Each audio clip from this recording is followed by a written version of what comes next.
Yeah.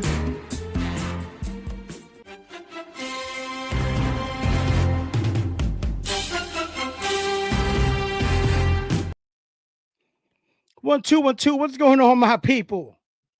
You already know what time it is. This is June the GM. We all know that the GM doesn't stand for general manager, although I wish I can be a general manager. But the GM stands for good money, because when you invest your time in me, expect a good return. I appreciate you tuning in, man. Today's an interesting episode. Let me lower down this. I got a new situation here where allows me to kind of put this in a better. I think that's high. I think that's high right there. Yeah, so I think we see the title today. And please, somebody give me a thumbs up to let me know that my sounds good. I got a lot going on, a lot of technology, wires everywhere, but trying to make sure things sound good. So give me a thumbs up in the comments. Somebody just say everything is good, so then I know I'm set. But today's episode is interesting because we all right, thank you, y'all. You see the title. Rodgers destroys Glenn. And maybe to a person who's not a New York Jet fan, it don't matter. But it's interesting, right? Because the way things took place lets me know the divide between management and NFL players in football. So word is, according to Aaron Rodgers, who was on a Pat McAfee show, is that he flew into New York on his own dime. So what's his own dime? If we took a private jet, we're looking at, could be anywhere from 50 to 100K for a private jet. Gas is expensive. So you could imagine a private jet. Now, he gets there, he says, meets with Aaron Glenn. Anybody who hasn't seen it, I'm filling you in. I'm pretty sure most of you did see the drama. But I'm going to break it down to you. So Aaron Rodgers says he gets to the New York Jet facility, goes in an office, whatever, and is talking to Aaron Glenn. Aaron Glenn tells him, hey, you want to play football? And Aaron Rodgers' response was, very interesting response. I'm interested, he says. Aaron Glenn immediately gets up, leaves the room. Supposedly Aaron Rodgers is bugging out like what's going on. And he comes back with Moji, the GM of the Jets, and tells him, hey, we've decided to move on. And we just want to know how you want us to release this information to the media, basically. How you want us to word it. Now, I find that mad weird, right? So the guy flies in all the way from Cali somewhere, spends several thousands of dollars, only to be told face to face that, yo, we're moving on. But before that, I guess Aaron Glenn has some words. I guess Aaron Glenn told him, yeah, we decided to move on. I don't want, when I'm talking for players, to be looking at you, basically. Something like that. In other words, I want to be the head man in charge. And I feel that if you're still here, when I speak, people are going to pay more attention to your voice and how you're feeling than what I'm saying. So Aaron Rodgers basically tells him, you're assuming that I'm going to undermine you. You're assuming that I'm going to try to disrespect you by, starting a internal coup or something. And Aaron Rodgers tells him, you don't know me. And Aaron Glenn tells him, you don't know me. Or vice versa. But there was a lot of you don't know me going on. Now that's interesting. Because it's always worse than the story being told. I don't know what was the level of you don't know me going on in that office. But it's safe to say things got a little crazy. Now, Aaron Rodgers has always been my favorite quarterback since he's been in the NFL. Being a lifelong Jets fan, it's hard to have a favorite player who played for the Jets because we stink. And please, Don't ever think that Mark Sanchez was my favorite quarterback, anybody like that. It's hard to have a favorite. Most of the time when you got a favorite player in the league, it's either a running back, a receiver, or most of the time it's a quarterback, right?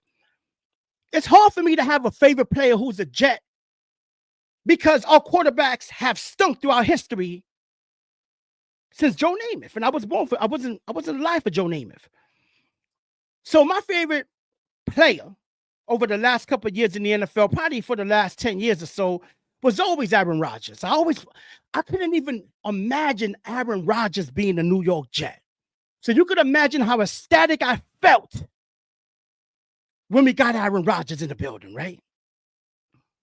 Fast forward, he comes out the tunnel with the flag. My eyes are watery, man. I can't make this up. When he came out running out the tunnel with the American flag, it was one of my highest moments as a Jet fan. Only for moments later for him to be laying there in pain with a torn Achilles. I don't know what type of skin you need to have to be a Jet fan, but to experience something that high and that low in a matter of minutes can psychologically mess you up. I'm telling you right now. Being a New York Jet fan, and let me throw in the Knicks too, can psychologically mess you up. Okay?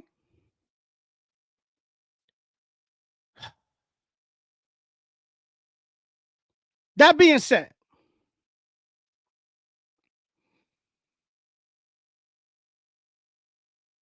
Aaron Glenn, I believe, handled it wrong.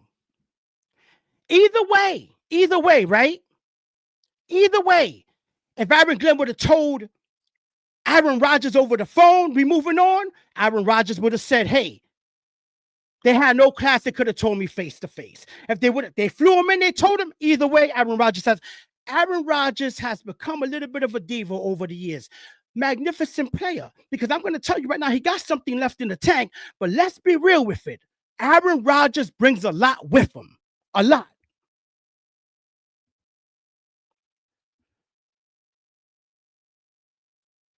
Aaron Glenn is coming with that Bill Parcells mentality. And that mentality is, I'm not playing no games. This is my team. We're going to run things my way, and that's what it is. The old school saying, my way or the highway. That's Aaron Glenn's mentality.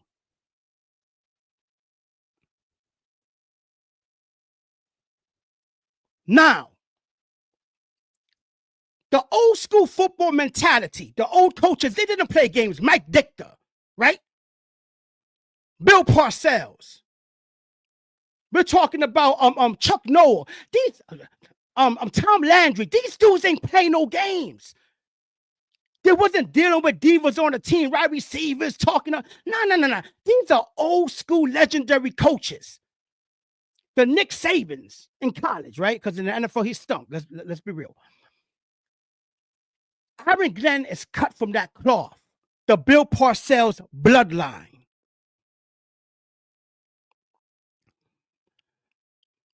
I don't know what's the truth because Aaron Glenn is smart enough not to respond in media about what happened in that room with Aaron Rodgers. Aaron Rodgers likes the attention. Listen, there's a lot of content creators that love Aaron Rodgers. I do too, as a player. But his personality is a little awkward and he's a little bit of a diva and he comes with a lot of baggage. And Aaron Glenn said, yo, I can't do it. And let me go deeper. Let me go deeper. I guarantee you this information will never come out. So this is just me assuming, okay? Please understand. I'm not saying I read this somewhere. I heard it from ESPN or Fox. This is just me. I believe that one of the prerequisites for Aaron Glenn to get the job was him guaranteeing to the owner, hey, we're moving on from Aaron Rodgers. Okay? I don't believe that there's no coach that the Jets would have hired that were going to keep Aaron Rodgers. I believe that was something that was already discussed before the interview process. What you plan on doing with Aaron Rodgers? And they said, yo, I'm done with him. Don't worry about that. Aaron Rodgers was not going to be the quarterback of the New York Jets in 2025 due to the fact that if you paid attention, he was taking shots at the owner towards the end of the season. Okay? Taking a lot of shots to the owner. I don't know about you. I have a 9-to-5 job. And I know a lot of you do. You can't disrespect your management and think you're going to have a job the next day. Aaron Rodgers was taking a lot of shots towards Aaron Glenn. Forgive me. Rewind. Towards Woody, the owner of the Jets. Woody Johnson. What a name, Woody. It's crazy. Toy Story. Yeah, it's like a Toy Story because the New York Jets are freaking, they like a toy, like a freaking joke. Anyway, that was to me a prerequisite of the position. If you're going to be a coach of the Jets moving forward, I don't want Aaron Rodgers on the team. I knew that. I wasn't surprised at that. I was surprised at supposedly how the New York Jets handled moving on from Aaron Rodgers. But think about this. I want you to hear this real good. If somebody tells you, hey, you're interested in this position, you're interested in this job. I heard Shannon Sharp say this. And I was like, wow, that's deep that he caught that. Listen to this. If you're applying for a job and somebody tells you, hey, are you interested in this position? Will your response be, I'm interested? If a girl tells you, you're a single man looking for a lady, and a fine woman tells you, you like me? You're going to say, I'm interested. What type of dude responds to a question? You want to play football? I'm interested. Because he has a stink up his. The dude thinks too highly of himself. I get it. Hall of Fame, a 4-time MVP, one of the greatest quarterbacks to ever play. But the man be feeling himself too much. The response should have been, of course I want to play for the New York Jets and I want to play for you. Not I'm interested. You see, the I'm interested means you want to play games. You ain't about your business. And the NFL is like any other place. What have you done for me lately? What have you let, Aaron Rodgers don't got 4 or 5 rings. Okay, he has 1 ring. So for as great as he is, statistically, he only got 1 Super Bowl ring. So let's relax. Let's relax with the comparisons to, I hate to say it, TB. I say TB12. I don't want to say his name. Look what he's doing to the Steelers. Look what he's doing to the Pittsburgh Steelers. I haven't made a decision whether I want to play. This is why we got rid of him. This is why the Jets said, you know what? We're going to be playing no games. You're interested in playing football? We're done. Look what he's doing to the Steelers. Mike Tomlin, to me, top 3 coach in the NFL. Top 3. That's my opinion. For me, not in order. Andy Reid, the kid McVay out there in the Rams, because, man, that boy can coach. And I got to say Mike Tomlin. There's a lot of other great coaches. Don't get it messed up. I know. You're getting attacked. But to me, that's the top 3. Andy Reid, McVay out there with the Rams, and Mike Tomlin. And you can't even give Mike Tomlin a straight up, I'm coming to play with the Steelers, because that's what Aaron Rodgers does. He likes the media attention. He likes to be, as much as he says, I'm meditating in the darkness and seeking the spirits of, as much as he says all that crazy stuff, the dude likes attention. There's no other quarterback being featured on the show weekly, just running his mouth, but Aaron Rodgers. So forgive me. Does Aaron Rodgers provide the Jets the best chance to win this season? Perhaps. But am I happy we moved on? I can't say happy, but I know it was time. I know it was time to move on from Aaron Rodgers. And it hurts because, like I told you, he was my favorite quarterback, man. I love Aaron Rodgers. But he's too much, man. It's like dating that woman that you love her, right? You love her fire, but it's too much fire. You know what I mean? It's too much. She's stressing you out. You can't even think straight. You're at work stressing. You got to go. That's it. Aaron Rodgers had to go. Now we got Justin Fields. I don't know what to think, man. What you want me to say? The kid's gonna go in there and be the next Randall Cunningham? I don't believe that. He still would have been on the first team that drafted him in Chicago if that was the case. Or Pittsburgh would have fought harder to keep him. Look, I don't know, man. I don't know. I just know that the New York Jets throughout history have proven to be one of the most comical organizations in all of sports. Most comical, man. I don't know if there's a worse organization in football. The Browns, the Browns got to be up there, right? Who gave Deshaun Watson $855 billion? I mean, come on, man. I know it's not that much, but you know what I mean. The Browns are up there, right? Maybe the Cardinals been to a Super Bowl a couple of years ago with Kurt Warner, if I'm not mistaken, with Larry Fitzgerald. Yeah, the Jets are just one of the worst ran organizations in all of sports. I know the owner wants to win, but the owner does some really clown stuff, man. Do you know that last year, after I think it was the third or fourth game, the owner goes in the locker room and tells the coaches to bench Aaron Rodgers. This is the type of stuff we deal with in New York. Okay, this is what you deal with when you're a Jets fan. The owner goes in the locker room after, I think it was the London game, and says, bench Aaron Rodgers. I mean, no owners do that. Maybe Jerry Jones, okay? Jerry Jones he's off the hook. Jerry's different. But at least Jerry's at least he's involved with the drafting. They draft good in Dallas. They always got talent. Not to say we don't got talent now, but Dallas throughout history has always shown to be a good drafting team. To me, a top 5 drafting team. That being said, now we got Justin Fields. And supposedly, the Jets really wanted him. He really wanted New York. And he's going to turn the organization around. I don't know. Every time, when we got Aaron Rodgers, I told my wife we're going to finally win the Super Bowl. How did that turn out?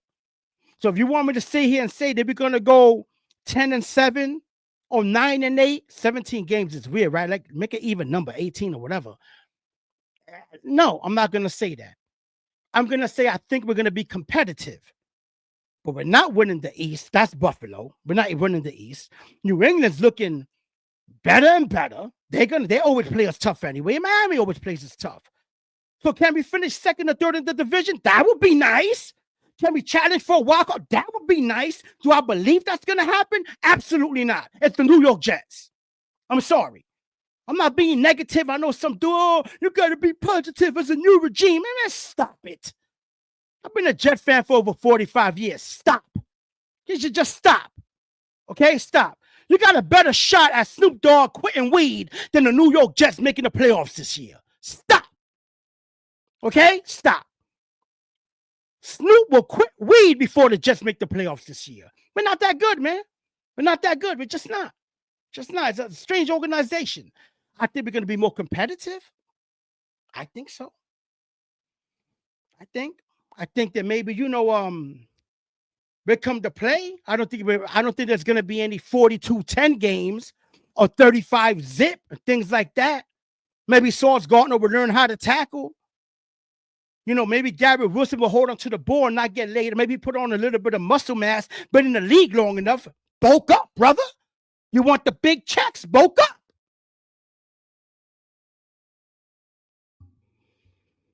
So draft is coming Thursday.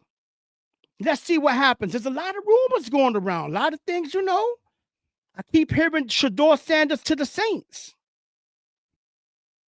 That's what I'm hearing through the grapevine. I'm hearing Cam Ward's going to go number 1. Yeah, I don't know Mel Kiper. I'm not making no type of calls, but that's how I'm feeling things are going to happen, right? I think the Jets are going to go offensive line Membu from Missouri. That's what I think. I think we're going to get a tight end later on in the draft. Let's see what happens, man. Let's see what happens. Okay, let's see what happens. I did want to touch on something. I wanted to touch on a young kid from Tennessee, the quarterback. But the longest name ever, I'm not going to pronounce his name. Smooth Brother was at Tennessee. I guess he's in UCLA now. I have a serious issue with players' parents trying to dictate the narrative, man. I think he's listening to his dad too much. Now, I'm not saying fathers and mothers shouldn't be involved in their kids' career, but what I am saying, man, whoever advised them to do that stupid stuff to Tennessee was stupid. Tennessee's a good team. They made the playoff. They got a good coach in Josh Heupel, who came from Oklahoma, my Sooners. The kid's 6'6", got a nice arm. There's talent coming in at Tennessee. He ain't need $4 million. He could have been easy with what he was getting. He overdid it. And now he's going down to UCLA, and they ain't throwing him $4 million. They cutting that in half, and now they're trying to clean it up. It's because of the offense in Tennessee wasn't really benefiting my son, this, that, and the other. This sounds crazy, man. Sometimes parents do too much. You see it all the time in AAU games, right? Come on. You be seeing it. Mom and dad screaming crazy. Their son's a point guard, 4'5" in 9th grade. Your son ain't going to the league. He's not making it to the NBA. Stop it. Please stop. Parents, you got to stop. You got to stop. Just because your little daughter's playing soccer don't mean she's going to make it pro. She's not going to the Olympics, okay? The percentage of kids that make it in legitimate professional sports is minuscule. Basically, nobody makes it. I wish parents would stop gassing it up. Your son's in 10th grade, plays running back. He weighs 102 pounds, and his thighs look like a twig. He's not making it to Notre Dame. He's not going to Oklahoma, to Texas. He's not. Alabama ain't calling, baby. They're not going to recruit your son. Dion, primetime ain't showing up. Stop it. Be realistic. Be grateful that your kid's playing in the little league, having fun. Be grateful. But parents, let's stop gassing it up. Your kid ain't like that. Because guess why? Guess why? The talent, when your kid's talented, you ain't got to be screaming in the stands. You just sit back. When you know your son or daughter's special, you just sit back like this. Look. Because you know some of these kids, man, especially football, all the talents coming out of Ohio, around that area, Texas, okay, and Florida. Them kids are running on sand. At 2 years old, they're running on sand, catching iguanas. Are you kidding me? You think a kid from the Northeast, from the projects out here, has a shot when you face a kid from Florida with that type of talent level? Don't disrespect. I'm from New York. But we ain't putting cats in the NFL like that. It's a different beast coming from Florida and Texas, 150 degrees weather, sun burning down your skin. These cats running like gazelles. All the talent's coming from there. Let's be real. So parents, let's stop. I'm calling you out. You acting up. Stop acting like your son, who 5'1", is going to the league. He's not. He's not. Somebody in the chat's got a question. Truman Dumel, very smooth name. Sounds like an actor. Where do you think Rodgers will land? I think Steelers will sign Kirk Cousins. That's interesting. That's interesting. Let me take a sip of this tea while I think about that question. That's a good question.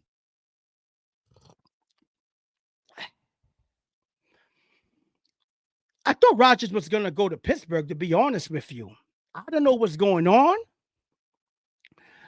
I would love to see Rodgers, believe it or not. I know I say you want him on a dormant. I would like to see Rodgers in Pittsburgh. I like to see Mike Tomlin see what they can do with him. I don't know about the OC though, that Arthur Smith. I don't think that Aaron Rodgers would do good with Arthur Smith. So I don't know. I'd like to see him in Pittsburgh. I'm going to tell you something that's weird though. Don't be surprised if he doesn't end up in Minnesota. Just like Brett Favre, which is crazy, right? Minnesota got that rookie quarterback from last year, second year, but really a rookie. He ain't played last year. McCarthy from Michigan. I never thought McCarthy was that good in Michigan. I'm going to be real with you. I never said, man, that dude's special. He's not to me. Coming back off a major injury. Is he ready to lead a Minnesota Vikings team that won, 15 games last year? Or you rather call in the OG goatee, Aaron Rodgers, to see what he can do with that roster? I'll be honest, they should have re-signed Sam Darnold. Sam Darnold was balling last year. I know I can't stand his face. I see ghost. I can't stand him for that. But they should have re-signed Sam Darnold. Let him walk right out the door. So you ask me what you think. I think Aaron Rodgers is going. I won't be surprised he ends up in Minnesota. Because am I gonna, with a team that won 15 games, am I gonna bank on a dude second year who was hurt his rookie year with a bad leg already, a bum leg already, limping in to do what? To lead who? My organization? Nah, man. I'll go grab Aaron Rodgers. I won't be surprised if Rodgers ends up in Minnesota, but my gut tells me Pittsburgh. That's what my gut tells me, Pittsburgh. I know there's rumors that Pittsburgh might draft the kid Dart from Ole Miss. I don't know if Mike Tomlin, he's been kind of on a hot seat. I know it sounds crazy for being such a great coach. They always make the playoffs, but Pittsburgh fans are sick of just making the playoffs, man. They want to see some rings. So I don't know if Mike Tomlin's going to tie his future to Jackson Dart from Ole Miss, who I think is an average quarterback. Kind of reminds me of Pickett, to be honest with you. So my gut feeling tells me he'll be in Pittsburgh, Aaron Rodgers. Outside chance, Minnesota. I don't think no bottom of the barrel team is going to sign Rodgers because Rodgers is not going to want to play for a team that's not a contender. And that's what hurts me because he thought that the Jets were a contender. That's why he came to New York, right? He ain't come to the Jets to lose. But when you tear your Achilles, listen, back in the days, I don't know if you guys remember a linebacker by the name of, he played for Buffalo. Oh my gosh, why is not coming to my head, man? Oh, he was an amazing linebacker. And he blew his Achilles and he was never the same. It come to me. But that Achilles injury, man, back in the days was a career killer. It's amazing how far medicine has come, right? Because the fact that they can heal you that fast in a year and you come back boiling is crazy to me. See, people forget about that last year was his first year back from a torn Achilles. I'm telling you, Aaron Rodgers in the right system on the right team can do some work. Pittsburgh looks good. Some receivers out there. Do they need a running back? They do. But they got some weapons out there. If he goes to Pittsburgh, I can see Pittsburgh being 11-6, 12-5. Yeah, I said it. Pittsburgh can be that good with a healthy Aaron Rodgers if he comes to play and he's locked in. Yeah, he is. He is holding teams hostage. That's why we had to. No, it wasn't Takeo Spikes. Him too, but it wasn't Takeo Spikes. It's older. Sam Coward. Sam Coward from Buffalo. That's who it was. Sam Coward, one of the most vicious, destructive linebackers in history way back in the days, tore his Achilles in Buffalo and was never the same. Sam Coward. That's who it was. Incredible.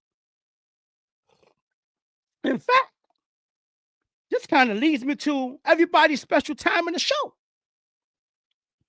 Ooh, this is a good one too. Ooh, this is a good one too. Because there's so many great players that I want to feature.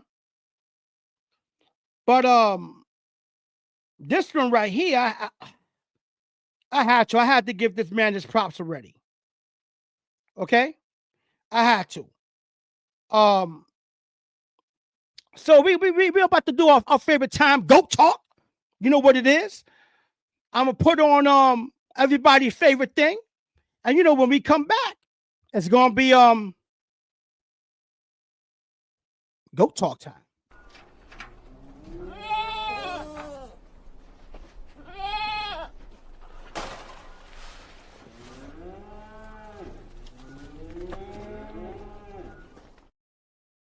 Yeah. GOAT Talk. Listen, today's GOAT Talk is fantastic. I grew up watching this GOAT play. In fact, my father, may he rest in peace, was a New York Giants fan. And he tried to groom me. This is a true story. One time my father saw me cheering for the Jets. And he was like, yo, what's your problem, man? I said, what happened? You screaming for those bums, man. They're a bunch of bums, man. You need to be a Giant fan. And I was like, nah, man, I don't like the Giants, Dad. I like the Jets. I don't know if he ever forgave me for that. I would have been better off. I know the Giants stink now, but damn, at least Giant fans saw some rings. think I made a bad decision.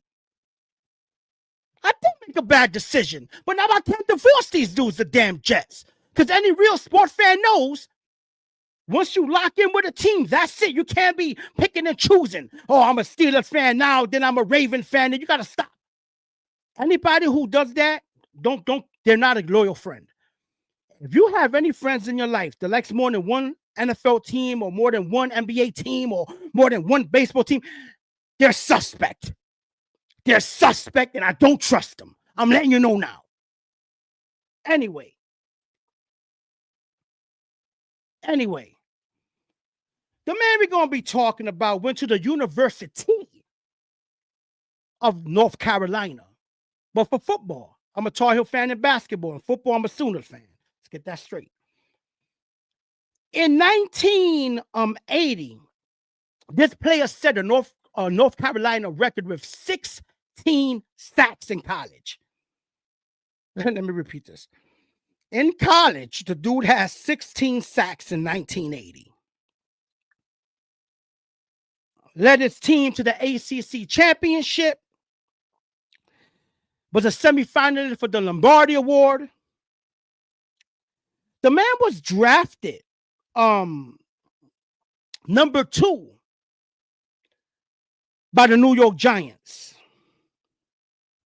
Looking at my notes, I want to get this right for you. I think we all know who the man is already. And if you don't know who I'm talking about, then it's probably because you don't watch much football. But the man I'm talking about is a man who revolutionized the outside linebacker position. The position that now is one of the highest paid in football. The position that they pay you to kill quarterbacks. The man, the myth, the legend, and to me, the greatest defensive player of all time, Mr. Lawrence Taylor.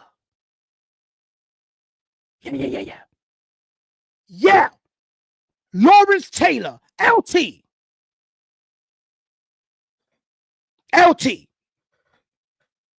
Lawrence Taylor, to me, was one of the best players I ever seen play football. In fact, growing up, I could tell you that LT, to me, destroyed offensive game plans like no other player. Anybody old enough who saw Lawrence Taylor play in the comments, please co-sign and tell me Lawrence Taylor wasn't one of the best players you ever seen suit up.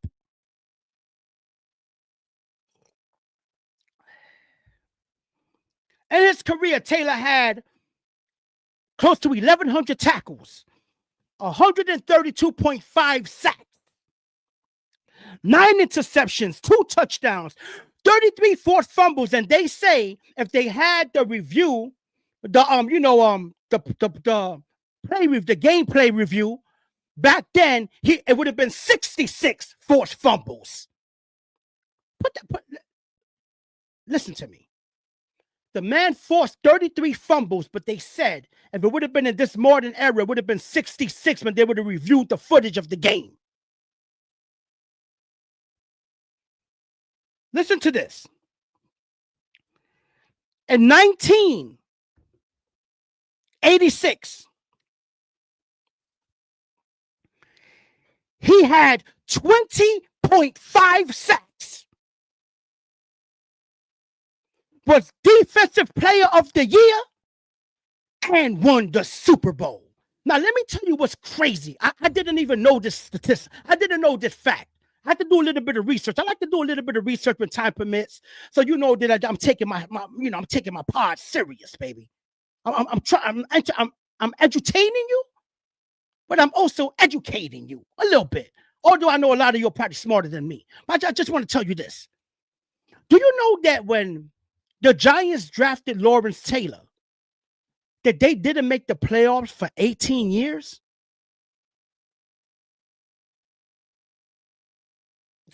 Listen to me. When the Giants drafted Lawrence Taylor, they were on an 18-year playoff drought. That's not even a drought. That's Egypt after Moses got done with it. Okay? 18 years of not damn, the Jets already were 14, 15 in. Oh, man, please, Lord, help us out. 18 years, but when they drafted Taylor, everything changed, baby. Playoffs the next year. Have you ever seen the highlights of Lawrence Taylor when he comes over the top and swipes down on the ball? I'm not going to say he invented that, but man, he mastered it. Boom, when he came over with that overhand, woo, fumble. Lawrence Taylor's one of them dudes that it looks like when he hit you, it hurt, just like Ray Lewis, right? Like there's some players, when they hit you, it looks like it hurts. Lawrence Taylor, I had to make him the GOAT talk today. Because not only statistically, right? But when we're talking about impact of the game, we always talk about impact players, right? Players that make big plays when the game counts. There's not a lot of them. See, that's the problem with sports. We always told this guy's the best quarterback and this guy's the best running back. In the big moments, do they make the big plays? There's not Lamar Jackson. Perfect example. We just had a video on him, right? My favorite quarterback. But he hasn't made the big play when it matters. Where is he? Lamar. Yo, Lamar, come on. Where is he? Does he even get off the bus in the playoffs? I don't know. Joe Montana was a big game player. Kurt Warner was a big game player. Lawrence Taylor was a big game player. If you ever seen the highlight of when Lawrence Taylor hit Joe Theismann, it is one of the most gruesome, terrifying hits in the history of football. Joe Theismann's leg snapped like a twig. Ended his career. He was never the same. So I want to show respect to the legend, man, Lawrence Taylor, who was one of the pivotal players who helped me to fall in love with football. There's a couple other ones. I could rattle off out the mouth so many of them, man. You know, we already touched on Steve Largent. I got some dudes coming your way. I know Lawrence Taylor is a known dude, but you know, all these, you know, I want people to understand with the Myles Garrett signing big contracts, the TJ Watts and the Michael Parsons. There was once a dude who paved the road, who set them up for greatness, and his name was Lawrence Taylor, number 56, LT. That today, my good people, it's the GOAT Talk.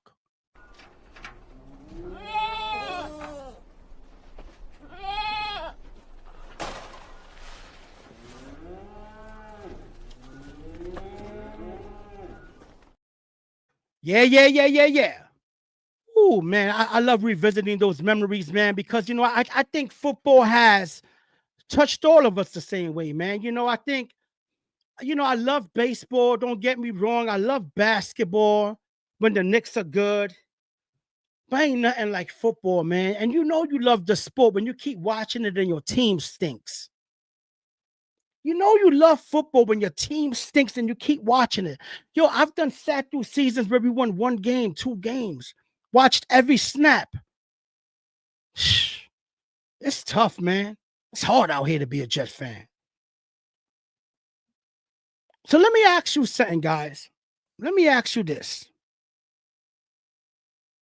According to Aaron Rodgers, because once again, Aaron Glenn didn't come out and say nothing about the meeting. Do you think that the New York Jets, Aaron Glenn and Muji, handled the meeting with Aaron Rodgers the right way? I think it was unclassy. If that's the way it went down, I think it was a little unclassy. But I also think it didn't help when they asked him, do you want to play football? And his response was, I'm interested. I'm interested. Don't tell me you want the job, baby. If my wife says you hungry, I don't say I'm interested. If your wife says, I want you to come upstairs early, I don't say why. You know why. My response saying, well, I'm interested in coming up early. That's not how things work. When they tell you in your job, listen, you're close to earning a pay raise, you don't say, they say, would you like a raise? I'm interested. I'm interested does not solidify nothing in this day and age. It's a yes or it's no. And if Aaron Rodgers' response to Aaron Glenn's, do you want to play football was, I'm interested, you can see why he's looking to be the quarterback of another team right now.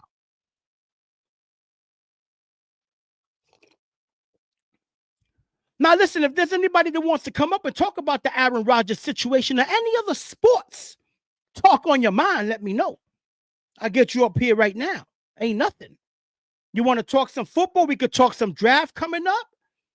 You know, I'm not one of those dudes that do the mock drafts, this and that. I'm not Mel Kiper. I don't have time to be looking, because I'm one of those dudes, if I dive in hard. I'm not going to sit there and dissect players through video and all that. I'm not on the sidelines at the combine. Let's stop. Okay, we don't need, what's going on, Indy? We don't need another mock draft. I don't do the mock drafts, man. I'm not mad at people who do, who make believe they're GMs and say, yo, this guy, stop, okay? I remember my father taught me this when I was young about linemen. My father said, if you notice, linemen's asses are built lower to the ground.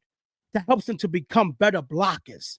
He used to tell me linebackers' asses are higher on their bodies because they're more athletic, faster, move swifter.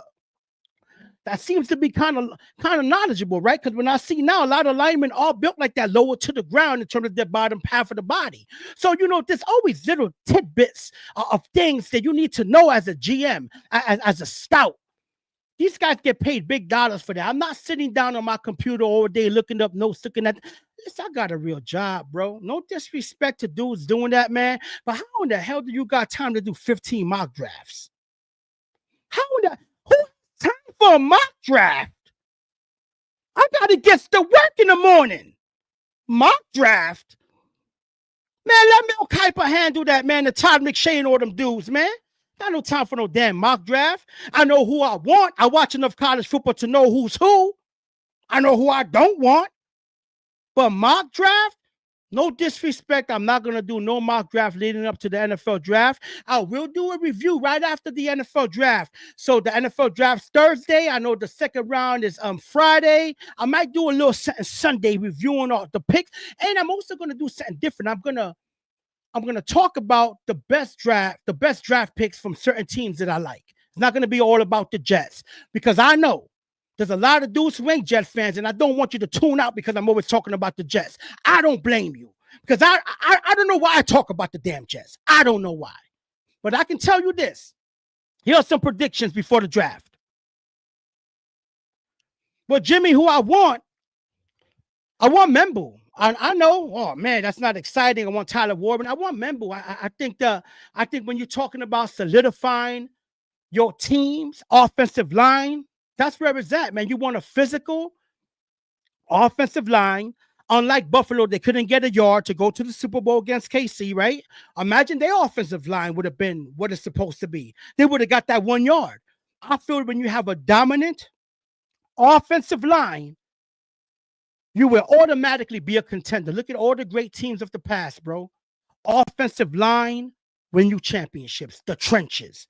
The defensive line and the offensive lines, to me, are the most important positions in football, okay?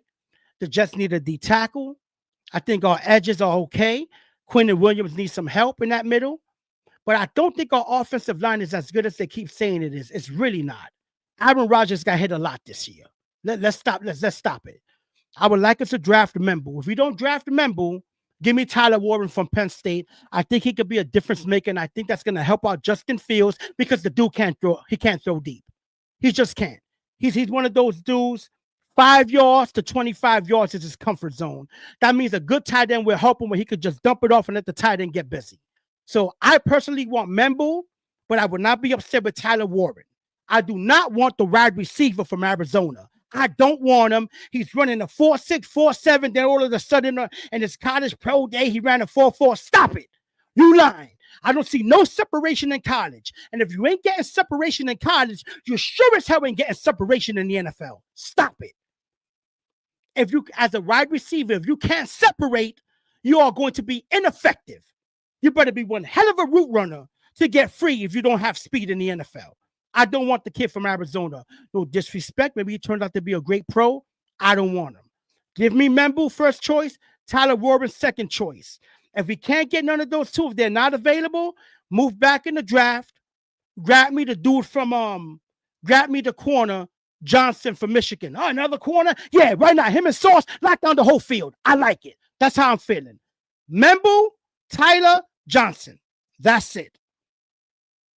Now, that being said, as you notice, I've been trying to put out an episode at least every Sunday, Monday. I didn't do yesterday because, right? Because it was Easter.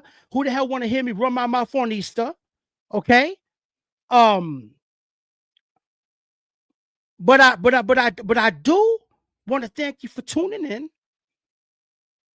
Once again, man, you know, I appreciate you. Y'all can be doing anything else. You can be watching Netflix, HBO, all that good stuff. Okay. By the way, man, you know, I'm into shows heavy, man. That show about King David, man, on Amazon was really good. Really good. And I'm watching Mobland with Tom Hardy. Woo! Pretty good. Tom Hardy, special. He's one of my favorite actors. Now, NFL draft once again is Thursday. I look forward to it. I am gonna have a NFL draft review episode all about the draft. Like I said, I leave the mock draft to the experts. I'm not here to tell you that this guy's arms are short. He doesn't come off the line with power. That's not my thing. Unless you're cutting me a check to put in that type of hard work, I can't do it. I can't do it. Once again, you see the email down there. Any ideas for GOAT Talk? Let me know. You got a show idea? Let me know. Something you want me to discuss? Let me know. That's why the email's there. I'm open to all suggestions, man. And I'm grateful for you tuning in. And once again, listen, my name is June the GM. The GM don't stand for general manager, but it's good money. Because when you invest your time in me, expect a good return. I love you, brothers and sisters. Peace and God bless.